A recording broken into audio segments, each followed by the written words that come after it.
If you watched last night's video, and judging by the numbers, a lot of you did, so thank you very much for that, I appreciate it. Well, you'll know that Reform's press conference yesterday morning was where Farage and Jenrick doubled down on Reeves' story in front of a room full of actual journalists, people whose job it is to ask the hard questions, follow the logic and spot the contradictions. And I want to be fair here because some of the questions were fine, a few were even quite good, but there were moments in that press conference where the story just handed itself over on a plate and nobody, and I mean nobody, in that room picked it up. And one of them in particular has been bothering me since yesterday morning because it's not even subtle. Farage built the trap, climbed inside it, and the journalist just watched him close the door.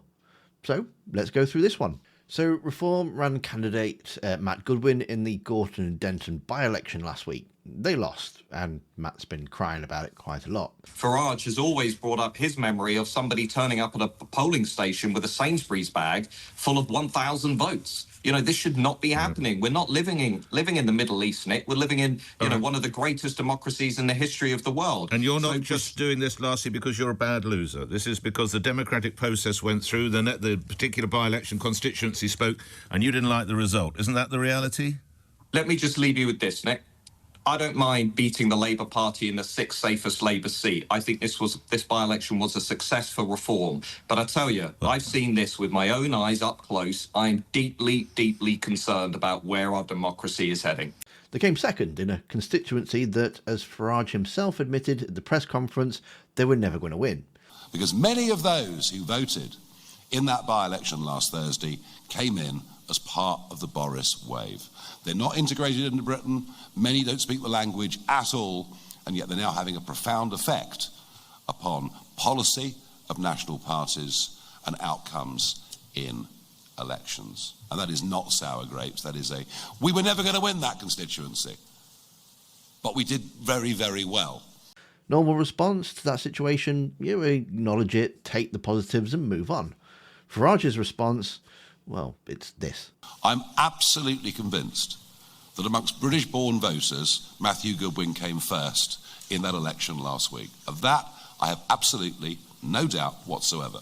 So what Farage has done here is invent a parallel election, one that only counts the voters he approves of, declared his candidate the winner at that election, and presented it as a serious political statement at a press conference. There's a word for what you'd call someone who loses and then insists they actually won by changing the rules after the fact. Farage used it himself in the same press conference, actually. And I was accused of sour grapes. In Peterborough, in 2019, in the parliamentary by-election, Richard Tice and I were witness to just the most astonishing corrupt practices. Funny thing is, though, he complained about being called it back in 2019. He didn't like it then, and yet he's doing exactly the same thing that earned you the label right now. Okay, so the next one's a little shorter, but worth flagging because it illustrates something about how the room operates. A journalist asked Farage whether he had sport boots on the ground in Iran, and Farage answered it. How open would you be to the UK committing ground troops into Iran if the conflict continues to escalate, given that you said the gloves should come off? Thank you.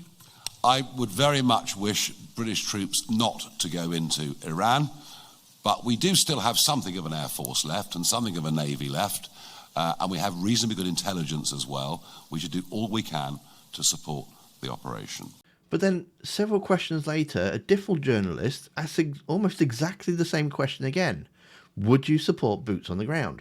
About wanting to support regime change. Can I just ask what exactly that would mean? For example, if there were to be British boots on the ground, would you support that? No. And the thing is that Farage has already answered it. Not vaguely, not evasively, he's given a straight, substantive response. Asking again doesn't generate any new information. It just gives him another opportunity to look decisive for saying no twice. I mean, why waste your question like that? You've got limited time in a press conference with the leader of the most talked about party in British politics. Asking the same answered question again is no good use of it. There were far better questions available, like this one. At the press conference, Jenrick made its case against Rachel Reeves, the same one that we covered in the last video. And at one point, Farage chipped in to reinforce it. He said, and I want you to listen to the logic here because it's very important. So I think it's perfectly reasonable to say that if you've known somebody, not just met once, but known for 10 years, visited each other's houses, has been a big important factor in getting a certain Pakistani Kashmiri Muslim vote going your way in that constituency. I think it's pretty reasonable to say that surely she must have known something wasn't quite right. The argument Farage is making is explicit. If you've got a close personal relationship with someone over a sustained period of time, you are responsible for knowing what they're really like. Proximity equals knowledge. That's the logic. That's the standard he is setting. Now, at this point in the press conference, a journalist had a choice. They could accept that framing and move on, or they could apply it. And applying it is very simple, because there's a man named Nathan Gill. Now, I know most of you that are watching this video probably know who Nathan Gill is, but for anybody that doesn't, he was part of UKIP, he was an MEP, and he was Reform's leader in Wales. And he worked very closely with Farage. They were colleagues. It emerged that Nathan Gill had been taking money from Russian-linked organisation, secret payments. The kind of thing that, if we're applying Farage's standard, close personal relationship, sustained period of time, surely you must have learnt something that wasn't quite right. You'd expect Farage to have known about. And did the journalists in the room ask him? Not one journalist. Nope, not one journalist in that room looked at Farage, making the argument that personal proximity means that you must have known, and thought to ask, well, by that logic, did you not know about Nathan Gill? It's not an obscure question. It's not difficult research. Nathan Gill and Russian money is a matter of public record. Farage literally handed them the logic to ask it, and they just let it go. And look, I want to be careful not to be too absolutist about this.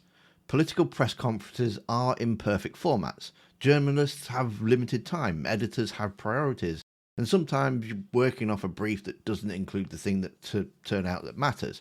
And Nathan Gill is now old news. That's real and that's fair. But Reform have figured something out, and it's worth saying plainly. They've worked out that if you hold a press conference and say dramatic enough things, the coverage becomes about the dramatic thing rather than whether the dramatic things are true or whether the logic holds up. The last video was about the walking video. This video is about what happens when they brought that same story to a room full of journalists and nobody applied the same standard to them they were demanding be applied to Rachel Reeves. Farage set the rule. Close relationships mean you must have known. He set the attack to Reeves, and then he sat in that room for an hour while nobody pointed out his own rule applies to him. It's not journalism failing in some abstract sense. That specific, traceable, demonstrable moment where the obvious question existed. It's right there, right in front of them. The grounds to ask it was sitting there in Farage's own words, and it didn't get asked.